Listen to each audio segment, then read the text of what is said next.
Pablo, tiene más de 7,000 investigadores, para que se den una idea.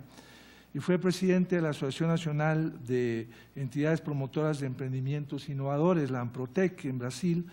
Además fue director, es director actualmente de la Asociación Latino-Iberoamericana de Gestión Tecnológica y bueno, ha sido consejero de una serie de asociaciones, tanto empresariales como en Brasil, como a nivel internacional de la Asociación Internacional de Parques Científicos y Áreas de Innovación, la IASP y demás, ¿no? Entonces, doctor Aripronsky, 20 minutos, por favor. Buenas tardes. Hoy, 7 de septiembre, es el Día Nacional de Brasil, Día de Independencia de Brasil. Gracias. Y yo pensé que una manera innovadora de conmemorar, a lo mejor Socorro también pensó lo mismo, es venir entonces a México con la amable invitación de Enrique y de Celso y, en primer lugar, aprender lo que aprendimos hoy en las excelentes presentaciones anteriores. En segundo lugar, compartir lo que hemos intentado hacer y algunas de las cosas hemos hecho en Brasil. Así que el tema, como Enrique ha mencionado, que me ha sido dado, es evolución y situación de la vinculación universidad-empresa en Brasil. Y eso, en gran medida, también voy sobre la situación, voy a usar el mismo documento que también Enrique Villa ya comentó. Fuimos colegas en la preparación de este volumen que está disponible en PDF, así que después yo le paso a Celso conforme combinado, o Enrique a Celso, y después ponen a la disposición. Pero el tema fue no solo la situación, pero la evolución. Entonces, eso me permitió hacer un retroceso al comienzo de los años 90, cuando por el programa CITED, Programa Iberoamericano de Ciencia y Tecnología para el Desarrollo, se ha creado una red iberoamericana de cooperación empresa-universidad, la E antes de la U, y en Iberoamérica, entonces red iberoamericana, y se ha, en primer lugar, hecho, digamos, una evaluación de cómo estaba la situación, y fue cuando yo conocí acá en México, me ha sido recomendado, no lo conocía, pero conocí a José Luis Ollero, que han escuchado hace poco, y como todos nosotros acá también en aquel entonces ya me encanté por su competencia. Escribió junto con algunos colegas un excelente artículo sobre México, y después conocí a Enrique Medellín, a Rosario, a Alan y a tanta otra gente importante que hace, Celso, por supuesto, y a otra gente que hace ese trabajo de vinculación acá. Entonces, lo que yo hice es ir al capítulo sobre Brasil, que fue escrito, yo fui el organizador, fue escrito por dos otras personas, una doctoranda mía que había hecho su doctorado, ya terminado su doctorado, y más un señor que era del Instituto UNIEMP, Universidad Empresa, que había sido creado por universidades y empresas para promover la vinculación en los años 1990 y entonces, y él era el director ejecutivo. Así que también teníamos, él venía de la Rodia, una empresa multinacional francesa con mucha actividad en Brasil. Así que teníamos también en el capítulo, simbólicamente, un autor académica y un autor empresarial, para dar, digamos, un sentido real, ¿no?, de lo que estaba escrito. Y leí el capítulo entero, pero por el tiempo vamos a la síntesis de las conclusiones, que están sobre la rúbrica Perspectivas Futuras y Recomendaciones. Entonces, una perspectiva y dos recomendaciones. El hecho es que está sucediendo en aquel entonces y tiende al fortalecimiento cada vez mayor con la creación de instrumentos que estimulen esta relación. Recomendaciones. Hace falta más empuje por parte de la universidad en la divulgación de sus proyectos, por intermedio de profesionales especializados para los contratos con las empresas. Al mismo tiempo, el interlocutor que representa a la empresa debe conocer la experiencia y la vida académica. Suena familiar, ¿no? Hace 20 y tantos años después. Bueno, partiendo entonces como baseline, ¿no? Línea de base, aquel entonces, lo que pasó en las universidades. Una cuestión de contexto. En 2004, Brasil estableció una ley de innovación. En verdad es una copia de un modelo, una copia inspirada, no es una copia literal, pero fue inspirada en la ley francesa de innovación, que es de 1999. Esta ley, en resumen, tiene 4 ejes. Un eje es construcción, como ven acá, de ambientes especializados y cooperativos de innovación, estímulo a la innovación en las empresas, apoyo al inventor independiente y participación de las instituciones científicas y tecnológicas, es decir, universidades y centros independientes de investigación en el proceso de innovación. En la parte, en el eje que está rojo, donde está la flecha, entonces hay una disposición de las pocas que la ley dice se tiene que hacer. En las otras es la ley autoriza, la ley permite, la ley le da vista buena. Se decía que la finalidad básica de la ley es disminuir la pesadilla de los rectores de las universidades públicas con relación a los tribunales de cuentas, que dicen cómo se permite que en una universidad pública se instale intereses privados. Entonces, se dice que la ley fue más permisiva que determinante, pero una determinación era de que las ICTs, es decir, universidades, centros, institutos de investigación, tienen que tener un núcleo de innovación tecnológica, que es la OTT o CETRI o OTRI, como quieran llamar. Fue una obligación.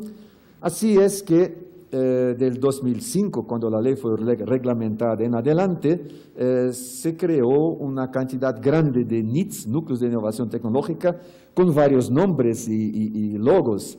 Frecuentemente es llamado de agencia. Por ejemplo, la Unicamp lo llama de agencia de Unicamp de innovación. En nuestra universidad, la USP, lo llaman de agencia USP de innovación.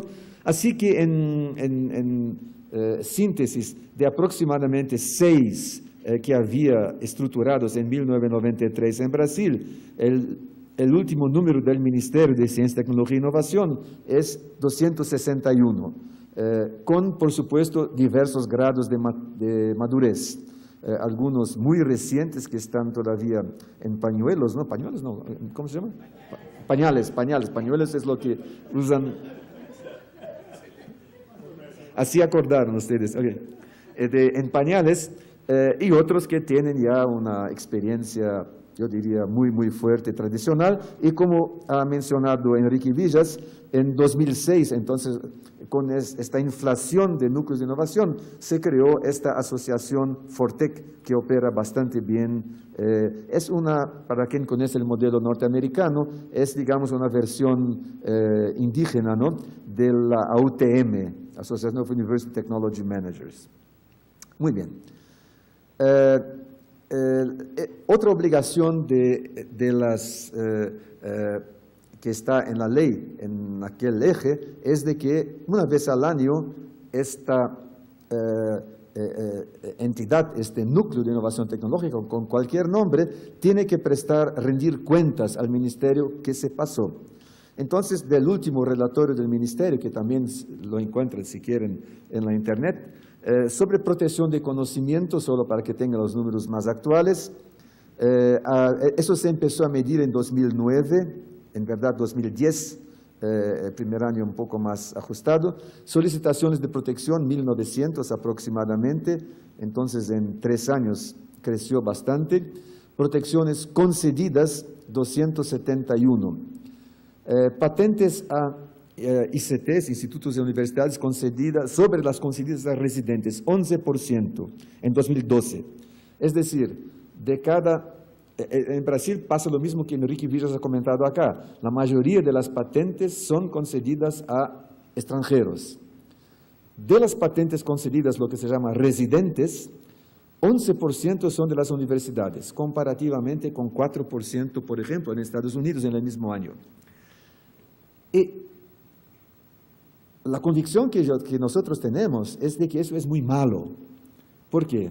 Porque no es papel de la universidad ser un patentador macizo. Es papel de la empresa. La empresa es que tiene que estar en el mercado, brigar, etcétera, etcétera, etcétera. No es que la universidad no deba tener patente, pero la proporción de 11% es claramente una señal de debilidad del mundo empresarial en términos de cuidado con protección del conocimiento y que puede reflejar en verdad lo que es bastante razonable, el hecho de que no tienen mucha cosa que proteger. Es decir, son muy conservadores, son empresas muy tradicionales.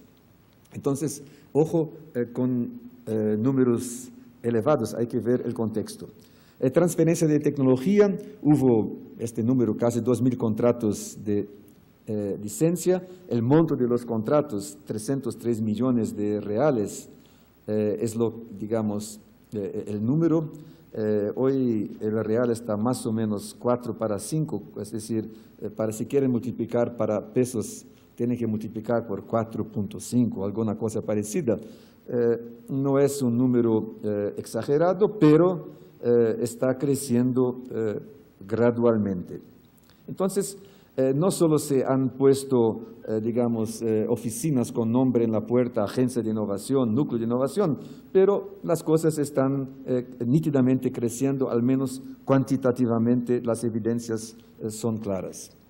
En términos de, digamos, establecimiento de políticas de transferencia de conocimiento, tecnología, también el Ministerio tiene datos muy detallados, pero en síntesis, 69% de estas universidades, ¿no?, de estas que tienen núcleo o de innovación tecnológica, NIT, tienen un reglamento formal de propiedad intelectual. 60% reglamenta el licenciamiento, pero muy interesante que reglamentar licencia para un investigador, pedir afastamiento temporario, sin gaño, sin remuneración, para constituir una empresa, 20%.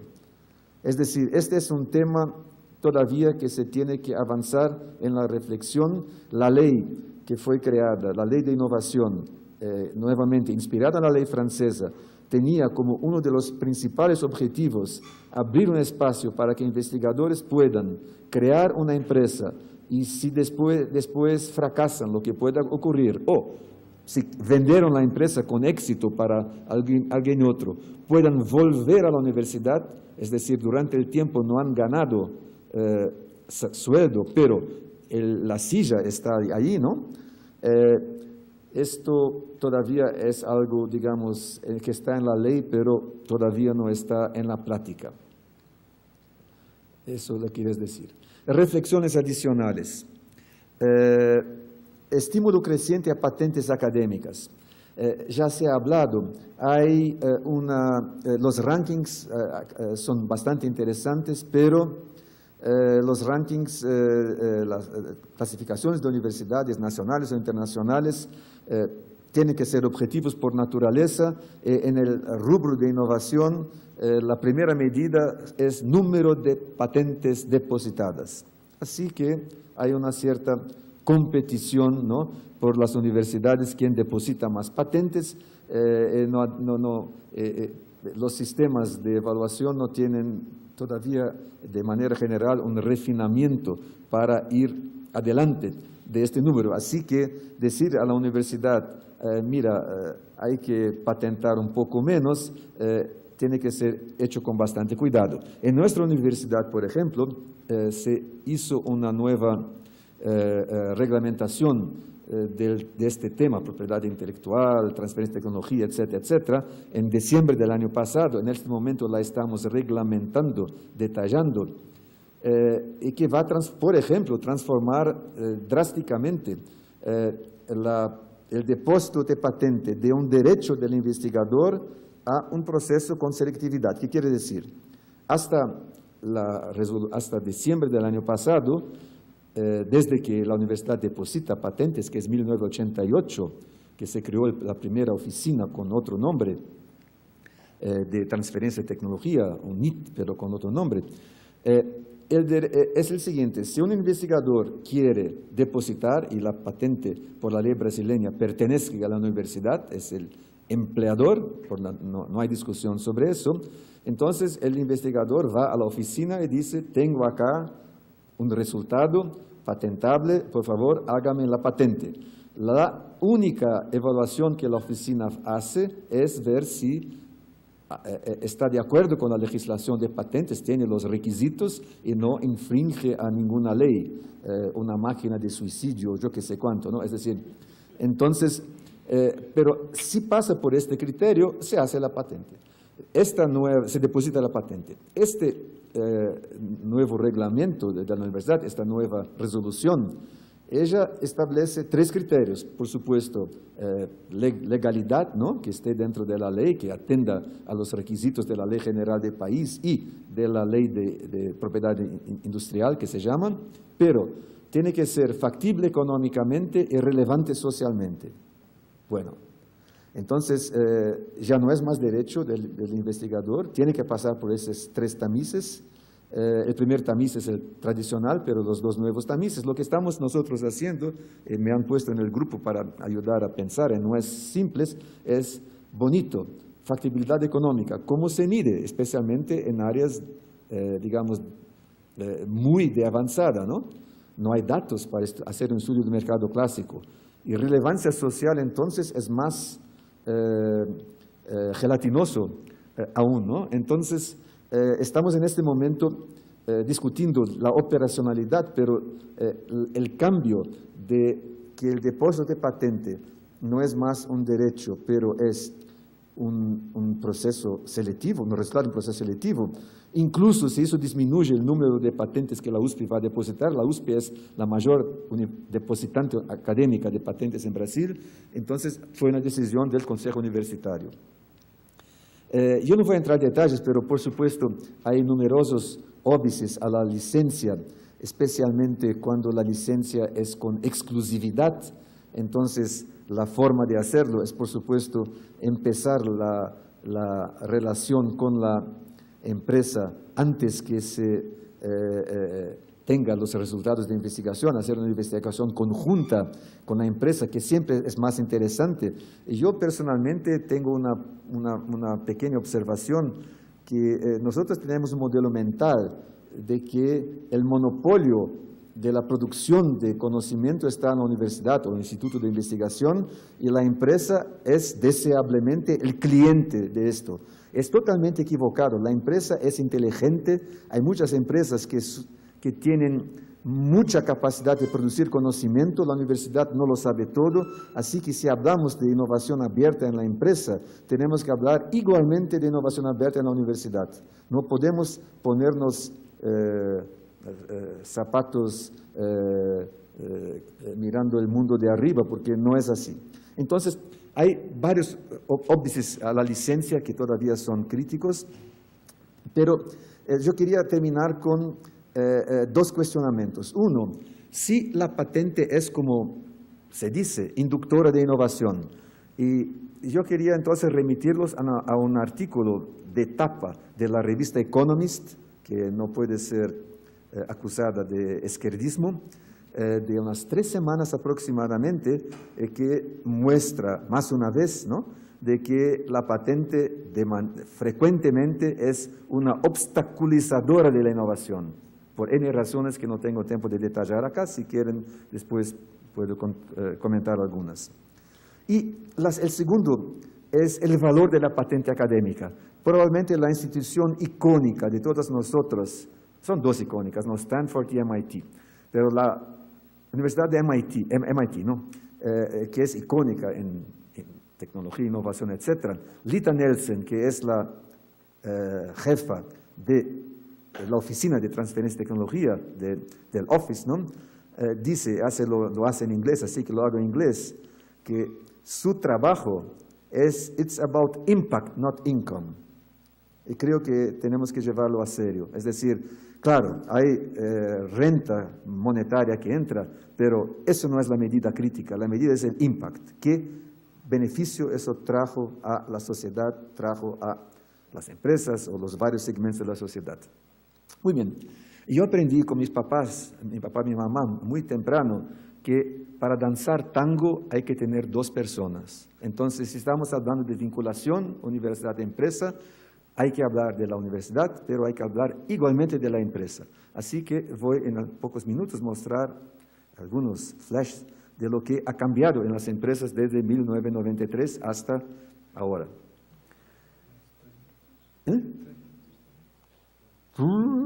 5. Básicamente, 1, las empresas están se organizando para trabajar con la universidad. Acá tenemos un guía de buenas prácticas para interacción hecho por las empresas, por la Asociación de Empresas, segunda edición, la primera se agotó.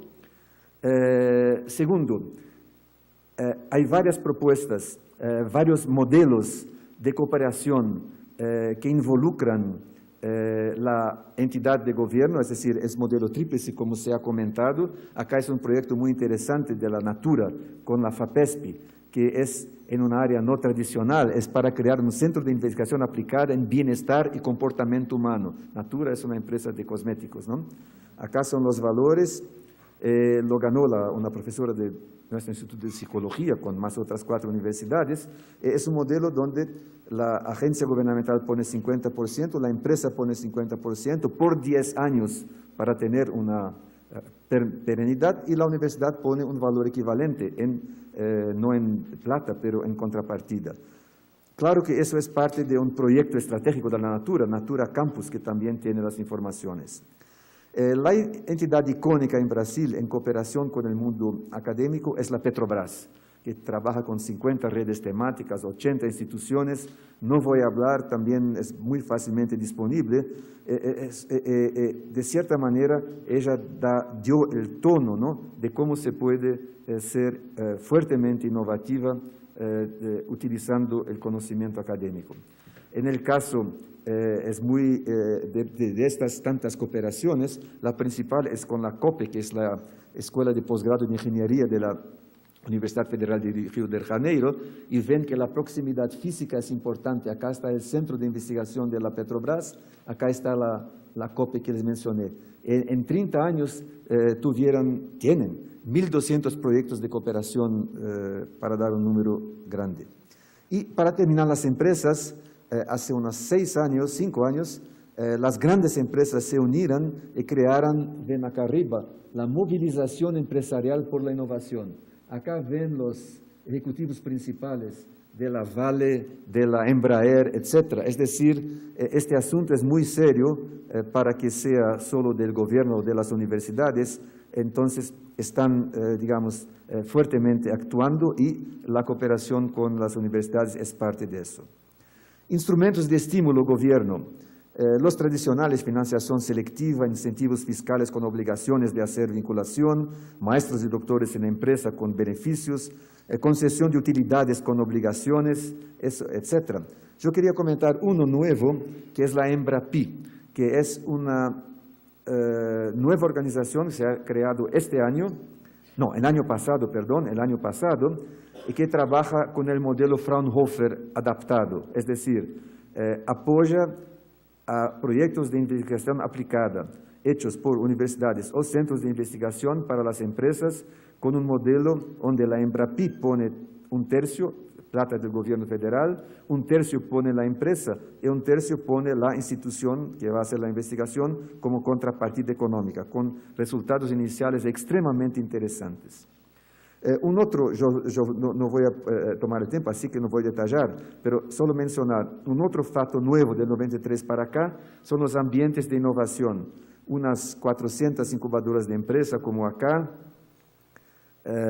varios parques tecnológicos muy interesantes en términos de promover la vinculación, Porto Alegre, Recife, Río de Janeiro, y van a ver una experiencia maravillosa con Socorro en unos minutos. Concluyendo, termino. Bueno, es un poco como se hace el chiste con abogado, ¿no? Si uno va a pedir ayuda de un abogado, entonces se dice en Brasil el chiste, bueno, es para ser a favor o contra, es decir, ¿quién está pagando? ¿Puedo atacar o defender? ¿No? Entonces, puedo acá decir la situación está muy mala en Brasil o muy buena en Brasil. Yo diría hay aspectos de los dos lados. Un aspecto negativo que se tiene que decir es el siguiente, ok, de todas estas evoluciones, ¿qué resultó prácticamente? Desde 2000 se mide en Brasil la tasa de innovación con el criterio del OCDE que conocen ustedes.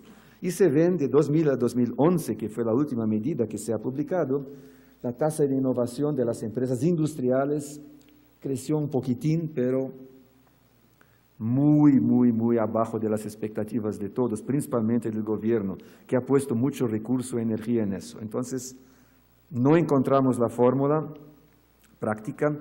Hay factores positivos. Un factor es lo que se llama grassroots, es decir, estudiantes se autoorganizando para trabajar con emprendedurismo innovador, y yo creo que eso va a ser un movimiento que va a cambiar el panorama de las empresas en Brasil, junto con lo que ya se está haciendo en las incubadoras. Y finalmente, la última cosa es un nuevo marco legal para la innovación. La primera parte del marco legal es una enmienda que se ha aprobado en febrero de ese año, finalmente, poniendo 3 años de lucha, poniendo la innovación en la Constitución Federal. Es decir, es ahora junto con educación, salud, ciencia, innovación también es obligación de todos los niveles federal, estadual, municipal, promover, ayudar, financiar. Eso, y también la Ley de Innovación de 2004 que les mencioné tiene muchos y muchos problemas jurídicos que se ha descubierto solo después. Hay una ley nueva para mejorar, incluso en el tema de la vinculación, para profesionalizar los NITs. Los NITs generalmente trabajan con becarios, frecuentemente con alguien que el rector no le gusta o la rectora no le gusta, entonces va a cuidar del NIT, ¿no? No va a hacer mucho trabajo, entonces dicen que es general, pero entonces no hay en la estructura administrativa de la universidad, no hay espacio para eso. Entonces, en el proyecto de ley con el Fortec se ha creado una estructura por eso. Termino diciendo un impacto inesperado, ¿no? De este nuevo marco legal, tribunales de cuentas. No sé si saben lo que, si acá también se usa el término tribunal de cuentas, es que va de todo administrador público tiene que ver las cuentas para ver esta. Entonces, el Tribunal de Cuentas de la Unión ha creado una iniciativa llamada TCU, Tribunal de Cuentas de la Unión, Innova. ¿Por qué? Porque dice, ahora que está en la Constitución, tenemos que reflexionar cómo vamos a mirar las cuentas. Y el ejemplo que el señor que está cuidando de eso da es el siguiente. Si viene, por ejemplo, una rendición de cuentas de un gestor público que puso 1 millón, el número que quieran, en apoyo a nuevas empresas innovadoras, startups, ¿no? Si quieren un nombre bonito. 75% van a ahondar y 25% a lo mejor tienen alguna posibilidad.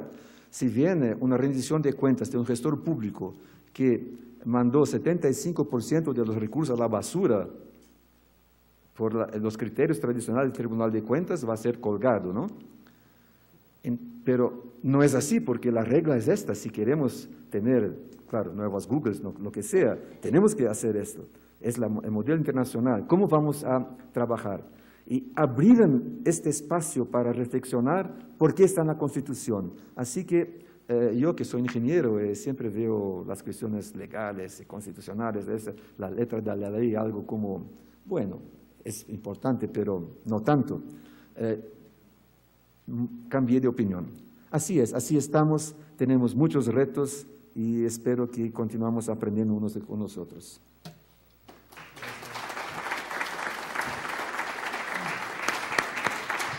Bueno, por cierto, si tienen preguntas, de una vez vayan pasándolas para yo írselas dando tanto a Ari como a la doctora Socorro Chávez, a quien voy a presentar en este momento.